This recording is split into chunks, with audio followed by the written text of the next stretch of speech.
people who have ordered a bar's safe word drink to get out of a bad situation. What was your date like, and how did the staff help? I'd never used a dating app before, but my friends kept pushing me to try it. Finally downloaded one and matched with this guy. Jason, software engineer, had a golden retriever named Max, said he loved hiking. We talked for 3 weeks straight. He sent voice messages, selfies, even videos of him making coffee in the morning. Seemed normal enough. We agreed to meet at this trendy bar downtown called Murphy's. I'd been there once with coworkers. Got there at 7 sharp, wearing this blue dress I'd bought specifically for the date. Jason was already at a table in the corner. He looked similar to his photos, but something felt off immediately. No glasses like in his pictures. His voice sounded different, too. Deeper than the voice messages. Maybe I was just nervous. He stood up and hugged me like we'd known each other forever. Started talking about things I swear I'd never told him. How my apartment had hardwood floors. How I always put extra sugar in my coffee. Stuff that felt way too specific. I brushed it off, thinking maybe I'd mentioned it and forgot. Then he ordered for both of us without asking. 2 whiskey sours. I hate whiskey. I'd literally told him in our text that I only drink wine or beer. When I mentioned it, he laughed and said he remembered me saying whiskey was my favorite. The bartender brought our drinks, and Jason immediately started asking about my job. Normal first date stuff. But then he mentioned my boss, Rebecca, by name. I'd never told him my boss's name, ever. I excused myself to use the bathroom and checked our text messages. Nowhere did I mention Rebecca. My heart started racing. When I came back, he was scrolling through his phone. He looked up and grinned. Said he loved the photos I'd sent him of my childhood bedroom. The stuffed elephant on my dresser was adorable. I froze. I'd never sent him photos of my room. Never even mentioned a stuffed elephant. That elephant had been sitting on my dresser since I was 7. Nobody knew about it except my family. That's when it hit me. This wasn't the Jason I'd been texting. Someone had either hacked his account or been impersonating him the whole time. Worse, they'd somehow been watching me, following me, taking photos of my apartment. Jason caught me staring, and his smile got wider. Asked if I was thinking about ditching already. His tone was too calm, too knowing. I forced a laugh. Said I was just checking the drink menu. My friend Emma had told me about this bar's safety system once. You could order some special drink name and they'd help you get out, but I couldn't remember what it was called. I excused myself again and walked to the bar. The bartender was this older guy with a beard, looked friendly enough. I was shaking, trying to think of the right words. Finally, just blurted out asking if they had a spring sunrise or maybe a lemon harvest cocktail, something fruity and safe sounding. He looked confused for a second, then his expression changed. He nodded slowly and said, "1 pumpkin sunrise coming right up." I'd gotten the name completely wrong, but he understood. He walked to the back and came out with this woman in plain clothes. Looked like a regular customer, but she wasn't. The bartender introduced her as a health inspector making rounds. She pulled me aside near the bathrooms and quietly asked if I wanted the police involved or just needed a way out. I told her both. She explained they'd create a distraction and get me out the back exit while calling the cops. The woman went back to the bar and started talking loudly about finding health code violations. Made a big scene about needing to shut down the kitchen immediately. During the chaos, the bartender grabbed my arm and led me through the kitchen to the back door, told me to wait in the alley while they handled everything. 10 minutes later, 2 police officers showed up. I gave them the whole story, showed them the text messages, explained how this Jason knew things about me that I'd never shared. Turns out this guy had been reported before for stalking women from dating apps, but they could never catch him in the act. When they went inside to arrest him, he didn't even try to run, just sat there finishing his whiskey sour like nothing was wrong. The cops found photos on his phone of the outside of my apartment building, my car in the parking lot, even shots through my bedroom window taken from the fire escape. He'd been watching me for weeks. Later found out he'd somehow cloned the real Jason's profile after matching with me on the app. The real Jason lived 3 states away and had no idea his identity was being used. This creep had been intercepting our messages, learning about me, then planning this whole meet. I'd never used a dating app before. But after 3 weeks of chatting with Jason, a seemingly normal guy, we agreed to meet at Murphy's bar downtown. He looked like his pictures, but something felt off. No glasses, deeper voice, and he knew personal details I'd never shared.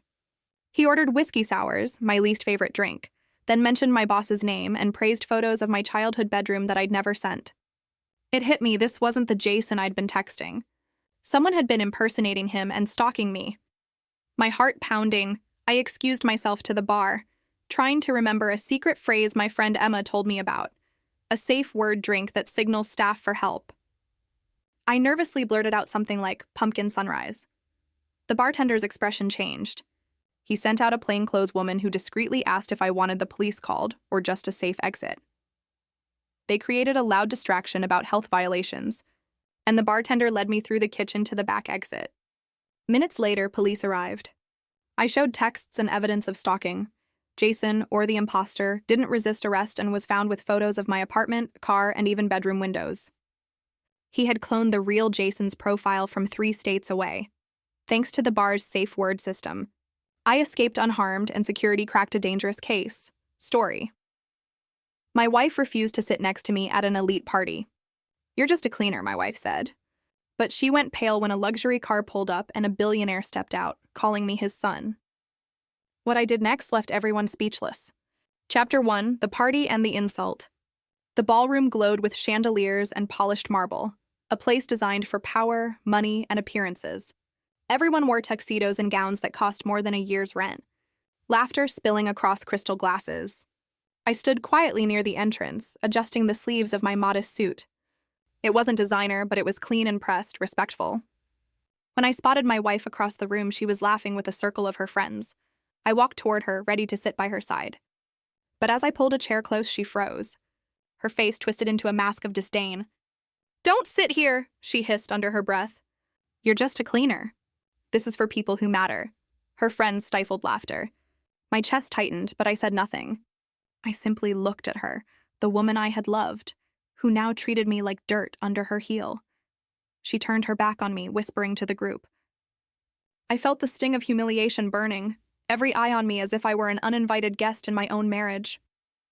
And then outside, the sound of a luxury engine cut through the party chatter. A black limousine pulled up, its polished body reflecting the golden lights of the hall. When the door opened and a billionaire everyone in the room recognized stepped out. The same man who graced magazines and TV. The room gasped. He scanned the crowd, then locked eyes with me, and with a wide smile he called out, "Son!" It's been too long. The entire party froze and my wife went pale.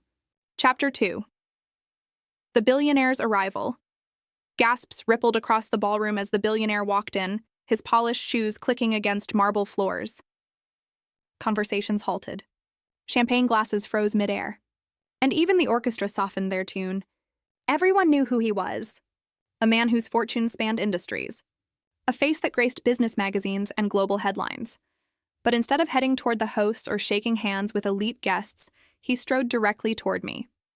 "Son!" he boomed, his voice warm, commanding, and filled with pride. He wrapped me in a firm embrace, clapping my back as though I were the only person in the room. Every eye followed us. The whispers started immediately. Did he just say son? Is he related to him? Impossible. That guy's just a cleaner. My wife's hand tightened around her glass so hard it nearly shattered. The color drained from her face as the billionaire turned to her. "And who's this?" he asked, his eyes sharp as they scanned her. I introduced her with a steady voice. My wife, though tonight she didn't want me sitting beside her. She said I wasn't worthy. A murmur spread like wildfire. Her friends, who had laughed moments earlier, shifted uncomfortably, glancing at one another, suddenly unwilling to share in her cruelty. The billionaire's expression darkened. He looked at her, then back at me, and smirked.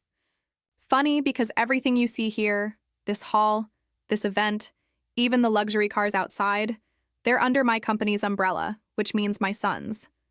The ballroom erupted in stunned silence. My wife's jaw dropped.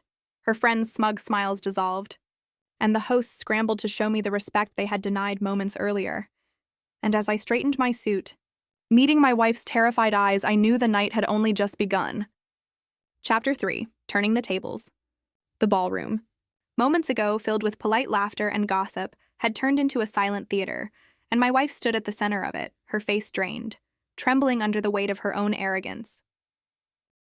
The billionaire placed a hand on my shoulder, addressing the entire room. For years, people underestimated my son because he chose humility over arrogance.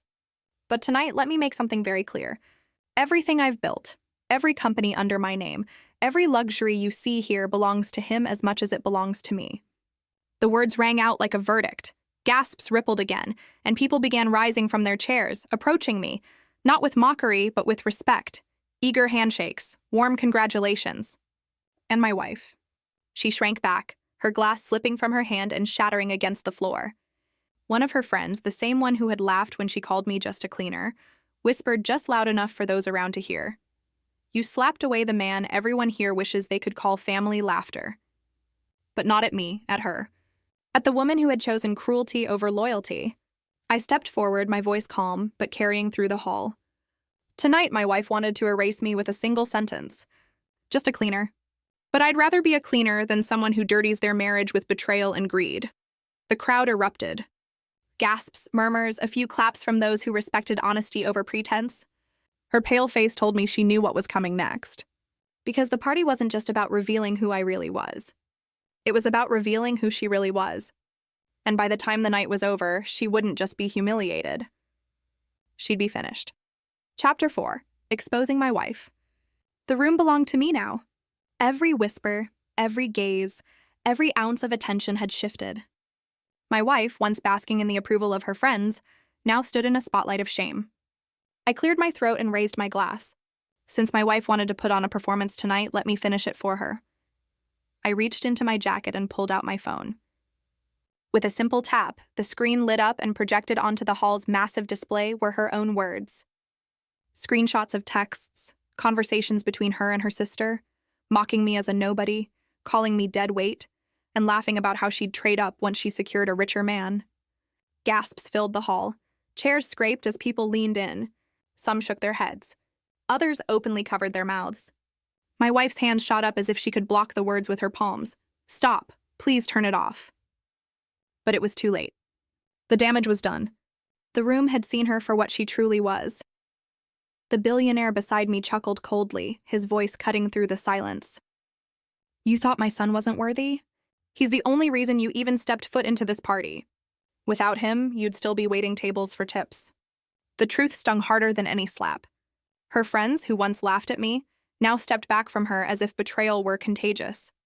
The hosts, desperate to avoid scandal, whispered apologies in my ear and assured me their loyalty lay with me. And my wife. She looked small, weak. Her elite mask shattered in front of the very people she'd wanted to impress. I put my phone away, straightened my suit, and raised my glass once more. To honesty, I said simply, because without it, all you're left with is this. And the spotlight fell back on her. Trembling, disgraced, and utterly alone. Chapter 5, The Final Blow. The silence after my toast was deafening. My wife stood trembling in the spotlight, her face pale, eyes darting from one shocked guest to another. But I wasn't finished. Not yet. I set my glass down and looked around the room, my voice calm but firm. This was supposed to be our anniversary celebration. Instead, it became a stage for arrogance. I was humiliated, dismissed as just a cleaner. But tonight, everyone here has seen the truth about who I am and about who she is. Murmurs rolled through the crowd like waves hitting the shore. The billionaire, my father, stepped forward, his presence towering over the gathering. He raised his hand for silence. My son's loyalty and humility are worth more than every fortune in this room combined, and anyone who treats him as less than that doesn't belong by his side. Gasps filled the hall. The words weren't just an endorsement. They were a sentence. My wife stumbled back, tears spilling, her voice breaking. Please, I didn't mean it. I was just nervous. I didn't know. But nobody listened. Even her friends avoided her gaze, unwilling to be associated with her downfall. I slipped off my wedding ring and placed it on the nearest table. The sound of metal against glass echoed louder than her excuses. I'd rather be alone and respected, I said evenly, then married and treated like dirt. Then I turned to the billionaire who clasped my shoulder firmly. Together we walked out of the ballroom as the crowd parted in silence. And me? I didn't need revenge in flames. I left her to burn in the ashes of her own arrogance while I walked forward into a future brighter than any chandelier in that hall. Was this revenge perfectly justified?